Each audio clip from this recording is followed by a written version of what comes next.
అగ్ని కాష్టంలో కనిపించకుండా ఉంటుంది.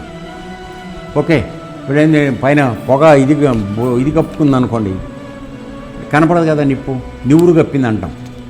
తెల్ల బూడిద పైన ఏర్పడుతుంది కదమ్మా, అది ఒక్కొక్కసారి కనిపించి అడవులను కాల్చివేస్తుంది. మనకు మామూలుగానే కనపడకుండా ఉంటుంది, కానీ ఒక గాలి వచ్చి ఆ పైన ఉన్నటువంటి ఇది పోయిందనుకో, వెంటనే కణకణలాడుతూ అది కనపడుతుంది.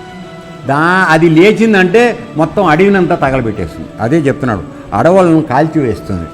ఆ విధంగానే సాధకుడు గుప్తంగానూ బాహ్యంగానూ ప్రవర్తిస్తాడు. అంటే ఇప్పుడు చూడండి, గుప్తంగానూ బాహ్యంగానూ కనిపిస్తాడు అంటే అర్థం ఏంటంటే, సాధన చేసుకున్నటువంటి వాళ్ళ పరిస్థితి ఎలా ఉండాలంటే, మామూలుగా పరిస్థితుల్లో నివురు కప్పిన నిప్పులాగా నెమ్మదిగా ఉండాలి. తెలుసుకోండి, సాధకులు ఆశ్రమంలో ఉన్నప్పుడు మామూలు పరిస్థితుల్లో ఏ విధమైనటువంటి ప్రకోపము మన మీద ఎవరు ఏం చేయకుండా ఉన్నప్పుడు నివురు కప్పిన నిప్పులాగా నెమ్మదిగా ఉండాలి. అర్థమైందా? కానీ మన ఎవరో వచ్చి రెచ్చగొట్టి ఆశ్రమానికి ఏదో ద్రోహం చేద్దామని ప్రయత్నం చేస్తున్నాను అనుకోండి, ఆ పైన బూడిద వెళ్ళిపోయిన నిప్పు ఎంత కణకళలాడుతుందో ఆ విధంగా వెళ్ళి వాడిని దగ్ధం చేయడానికి రెడీగా ఉండాలి.